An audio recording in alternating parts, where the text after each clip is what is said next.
Hey guys, I know it's been a while.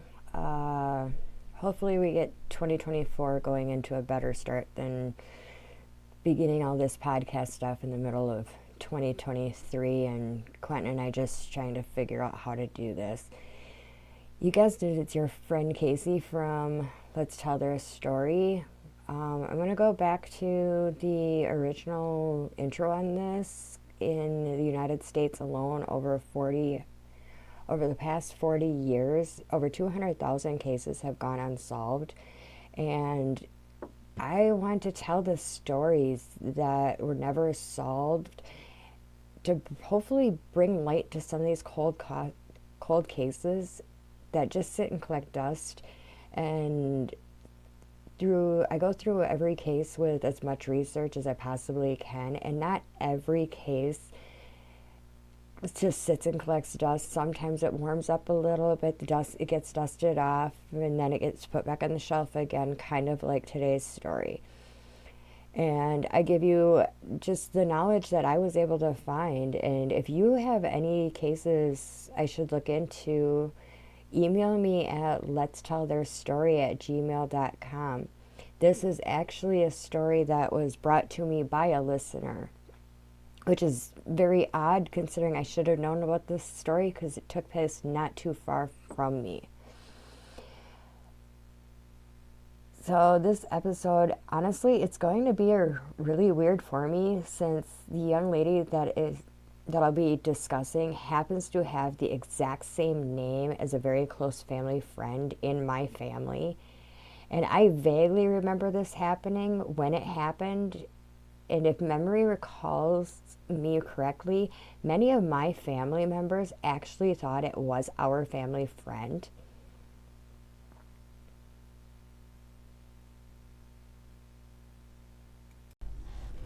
On August 29th, 1993, in Antigo, Wisconsin, Hope Springer and James Spanbauer welcomed a little girl that they named Kayla May Berg, and her 3-year-old brother, Jimmy, became a big brother. Kayla was a happy child that always had a smile on her face, even when she was in her toddler years. When Hope and James, they had separated, but they were able to co-parent extremely well. They would still take the kids on camping trips, and the family really enjoyed outdoor activities. Now, despite James being diagnosed with cancer when Kayla was young, James had moved in with his parents where he could get the help as he was going to be going through dialysis. And I'm no doctor and I have no degree in medical, but I did do a little Google research, and it could have very well been possible that James was diagnosed with renal cell carcinoma. That seems to be one of the few cancers that involves dialysis. Kayla was very athletic and into gymnastics. And she began that at a very young age. By the time Kayla reached her teen years, she started to rebel, as many teenagers tend to. I know I did this. Sorry, Mom. I know, Mom, you're listening to this case. Now, Anago is a typical Midwestern small town where everyone knows everyone, and in reality, you have to go to the nearest large town that here in Wisconsin, we consider those closest cities to be where you almost have to go to a larger city, and they're not even large cities. Most of our large cities in Wisconsin are right around 50,000 people. And a lot of times that's where you can have to go to, like, upgrade your cellular device or return, say, cable equipment. Those are just giving a couple examples. And we're going to be talking about the city that happens to be closest to Anago, which is Wausau. And Wausau will be a big part of this story. So in 2007, when Kayla was only 13, she and one of her best friends, Megan, they started to hang out in Wausau at parties that obviously there was underage drinking going on and probably some marijuana smoking. By 2009, Hope was having a hard time getting a job in the area and had family in Texas that had offered her to come for a fresh start. Hope thought this would be a good idea since Kayla had a boyfriend in Wausau that happened to be 4 years older than Kayla, named Miguel. And Kayla at this time, she was only 15 and Miguel was 19. And Hope wasn't having that. And she put a stop to the relationship pretty quickly. Or at least she thought she had put a stop. She told Kayla that she was not allowed to see Miguel anymore. But teenagers will be teenagers, and at some point, Miguel and Kayla did break up, but the details on whether they really did break up are a little hazy. So we'll jump to June of 2009. Hope and Kayla, they'd ventured off to Texas since Jimmy had just graduated high school and he had turned 18, so he chose to stay in Wisconsin. Kayla was given that choice also to stay in Anago with her dad, but she figured she wasn't going to leave her mom to make the move by herself. She was a good kid. By August of 2009, Hope and Kayla, they were ready to come back to Wisconsin. Texas hadn't offered the change that they needed. Hope wasn't finding the job, and they quickly realized that the high school that Kayla would be attending didn't offer any sort of a gymnastics team, and Hope knew this was going to devastate Kayla. She was very into her gymnastics, and Hope was she was aware that Kayla wouldn't be happy without her gymnastics. So when Hope and Kayla, they headed back to Anago, and when they returned, Kayla ended up staying with her dad at her grandparents' house, where they really didn't have room for Kayla, but families do what they have to do, and they made room for Kayla. So Kayla ended up actually sleeping on a cot in the hallway. So Kayla didn't have much for privacy. She'd go a lot of the times, and she would stay at multiple friends' houses, like her best friends, Megan and Natasha.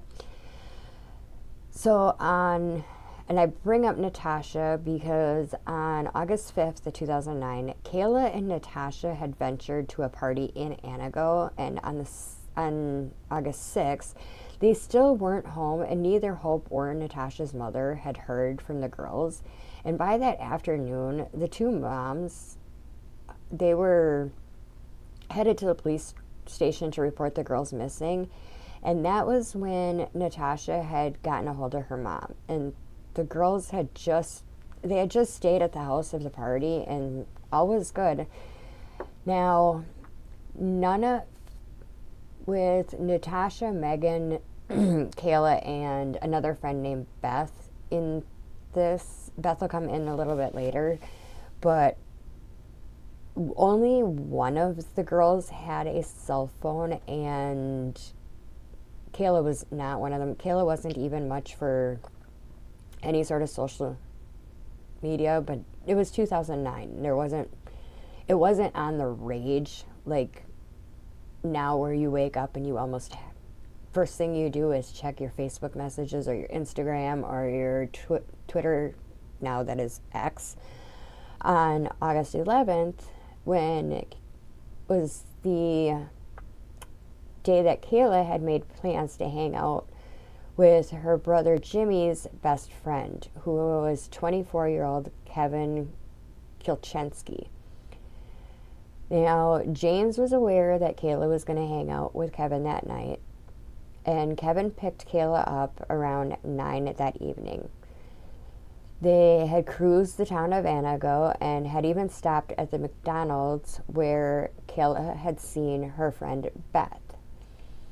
Well, she had spoke with Beth for a few minutes, and Kayla even told Beth that Kevin had gotten Kayla a welcome back gift and that she would call Beth later. However, that call would never come. Now, it's alleged, and probably most likely, that Kevin's welcome back gift was marijuana that the two were smoking around Anago, and before they traveled to the nearby city of Wausau.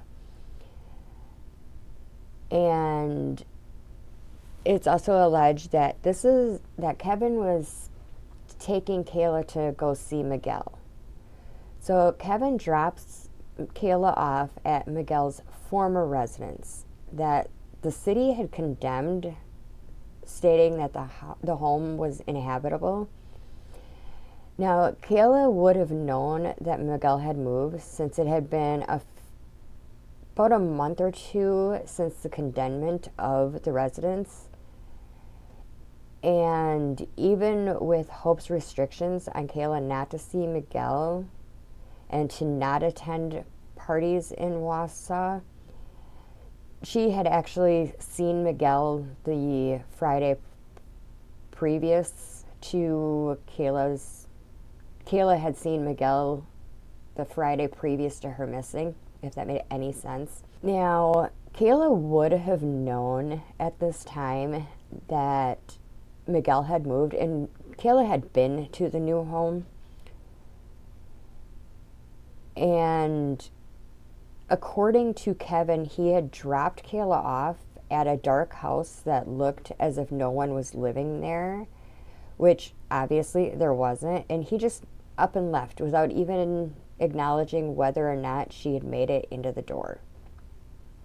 And Kevin then headed back to his home in Deerbrook, where when he was questioned for an alibi, his mother said that she had seen him around midnight that night.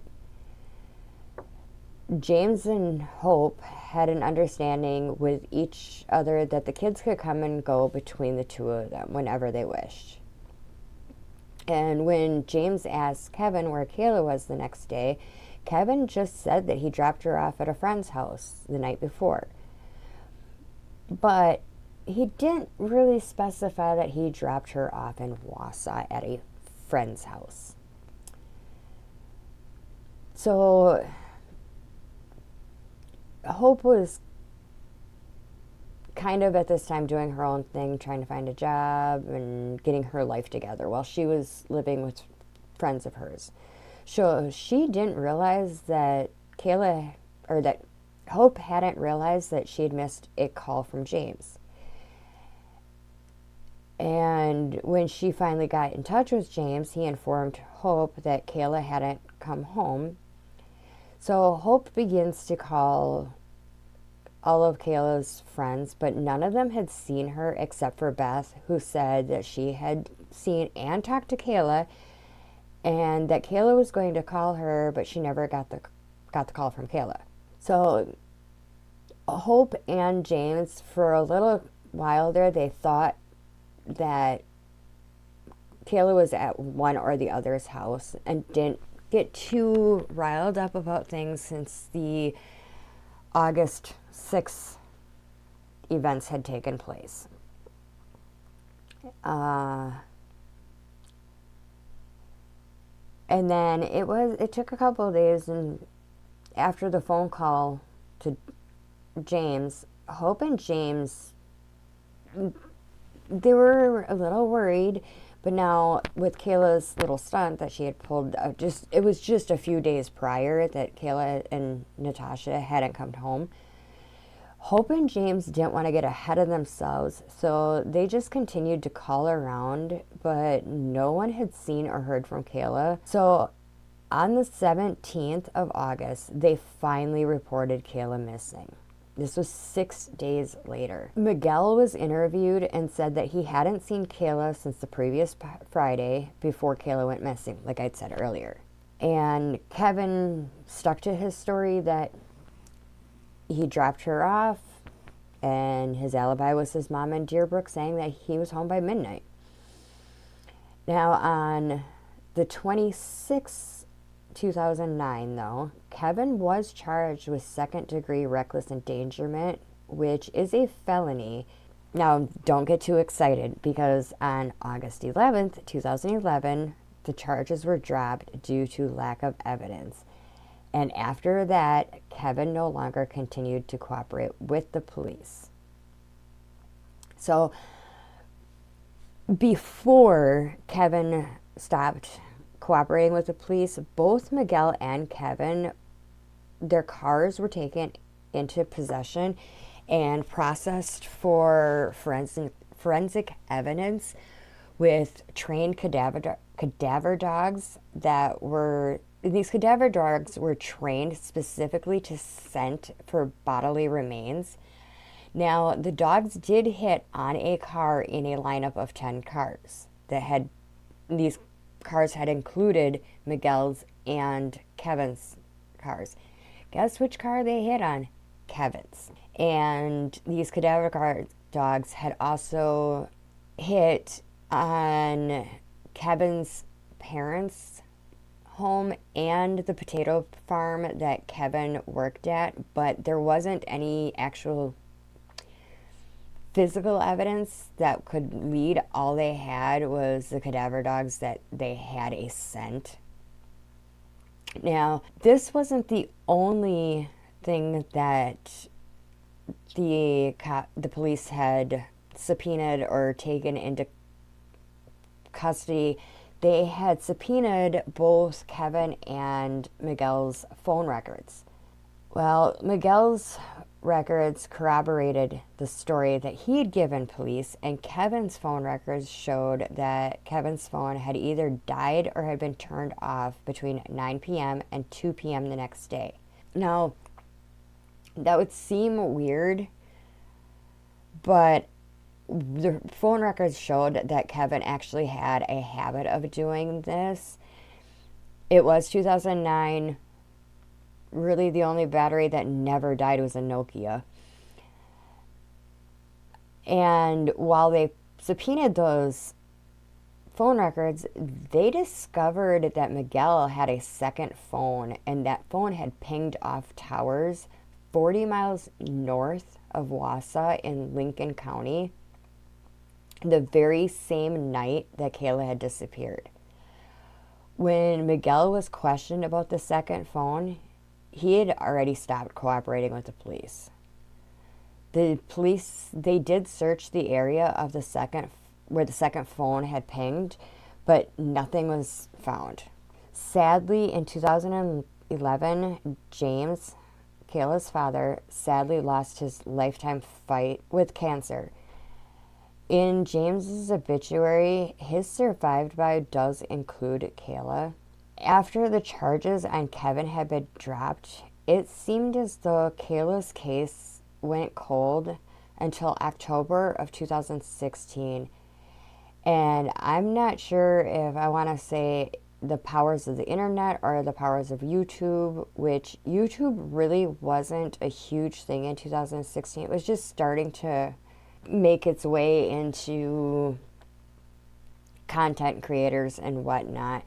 But there was a very disturbing video that came to light. And when I say disturbing, I could only watch this video once, and I won't even play the video for you to hear it. I will give you the gist of the video, and you're more than welcome to look it up because it's not hard to find this video. It is known as the Hi Walter video, and I'm giving you a warning. I'm warning you. This video is very difficult to watch. So basically what it is a young man is talking to the camera as though he is talking to his friend Walter. And he's telling Walter about how he found a girlfriend at the mall and all the fun stuff they did, when the young man says something to the effect that she doesn't want to be seen, but he's going to show Walter anyway, and he shoots to a locked door opening and a young lady on a cement floor tied up screaming, "I didn't ask for this, help me." Now, how exactly does a YouTube video open up a cold case? Well, the young lady in the YouTube video happened to look a lot like Kayla, and she really does look a lot like, even I was like, is that her?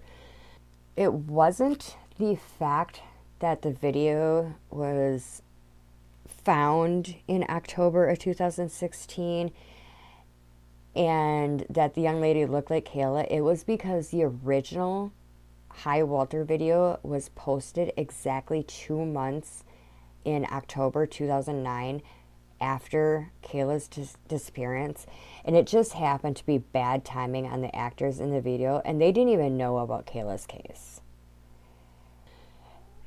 And in the video, the young lady has a red tank top and jeans on, and that was just so happened to be exactly what Kayla was wearing the night that she went missing. Now, the video caught the attention of not just the police department, but Hope had viewed the video also and was almost convinced it was Kayla also, too. The police did look into the video, and it turned out to just be some actors doing a skit or something to that effect. And the girl in the video was an active participant, and things were cleared up. There was also another content creator on YouTube that was supposedly the young lady in the video, but she actually made her own YouTube thing saying that it was not her. She wouldn't have ever done anything like that. She was just wanting to clear things up. After the video is all cleared up, and of course, once again, Kayla's case goes cold for a couple years. So, and it's brought back to light when 13-year-old Jamie Kloss was kidnapped out of her home on October 15th, 2018. If you're not familiar with Jamie's kidnapping, I'm just going to give you a recap of what happened. It's not a brief recap. I'll give you that right now. It is not a brief recap because there's just no way to do this, a brief recap, and not give Jamie some justice.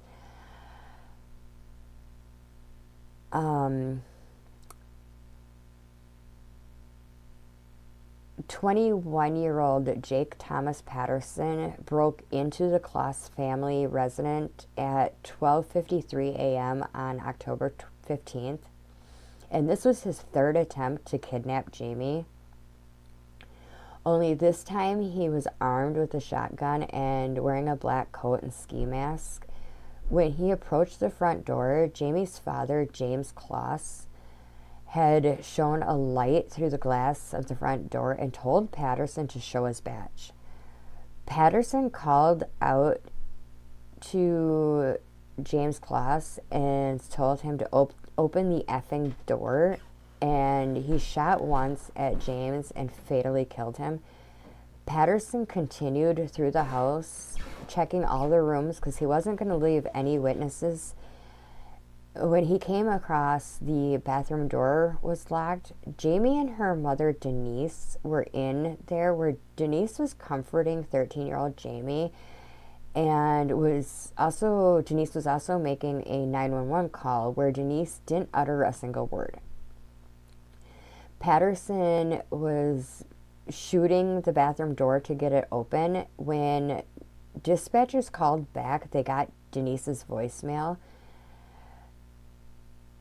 Patterson had already gotten into the bathroom and killed Denise. His motivation all along was to kidnap Jamie and to not leave any witnesses. Officers had arrived at the home within 4 minutes of that 911 call, but they were too late. In those 4 minutes, Patterson had tied Jamie's wrists and feet together with duct tape, forced her into the trunk of his car, and he almost slipped on the blood of Jamie's parents on his way out the door. And he was already on his way to the cabin. He thought that Jamie was too afraid of him to ever try to escape. So he basically had her change into a different set of pajamas, made her crawl underneath his bed, boxed it in, locked her in for the first night, and then he figured she was just way too scared to ever leave him. However, Jamie did escape 88 days later on January 10th, 2019. When Patterson told Jamie he was leaving for a couple hours, she made her escape. She found a woman who was walking her dog, and the woman recognized Jamie right away from the news coverage of her kidnapping. And when the police removed Jamie from the area for her own safety, she was able to give a full description of Patterson and Patterson's vehicle, which had actually pulled to the side of the road when police originally were dispatched out to the Kloss home after the 911 call. They literally crossed paths. Within minutes after Patterson drove by the house, deputies stopped him, and when he exited the vehicle, he got out and he just said, "I did it." Now, with Jamie's kidnapping and rescue, it brought new hope to Kayla's case, and with information that had been gathered through the investigation, a professional search of 11 square miles of the Nicollet National Forest had been conducted. Nothing was found in those 11 square miles, and they stated that the area would be searched again. Now, I couldn't find anything on whether a second search had been conducted as of while I'm writing this on January 1st, 2024. There have been a few theories to what actually happened to Kayla that night. The strongest and most believable is that Kevin did something to Kayla. For what reason, we will never know. The second, almost as strong, but a little less likely, is that Miguel had something to do with Kayla's disappearance. After all, his second phone had pinged 40 miles north of Wausau. And the third, not completely out there theory is that if Kevin did just drop Kayla off at the condemned house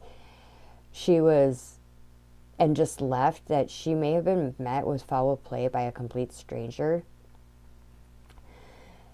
Now, with progression photos of Kayla, there have been claims of Kayla's sightings. A mother-in-law in Louisville, Kentucky, was convinced that her daughter-in-law was Kayla because her daughter-in-law had very similar features to Kayla, and the daughter-in-law had a sketchy past. Another claim was that Kayla was a cashier at a gas station in Texas, which kind of makes sense, though, with the Texas family connection, or that she's been hiding out and living a completely different life in Boston. However, none of these claims panned out, and every one of the claims were looked into. After Kayla's disappearance, Kevin and Jimmy's friendship deteriorated, and I'm not one bit shocked by this. I would imagine if one of my family members, one of my siblings went missing, and it was my best friend was the last person seen with them, I don't think I would ever talk to them again either, especially when they're being sketchy about information. And that has been the story of the disappearance of Kayla Mae Berg.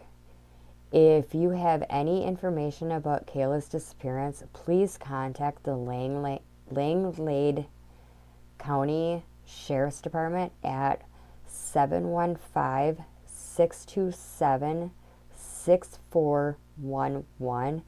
And as always, stay safe, but stay curious.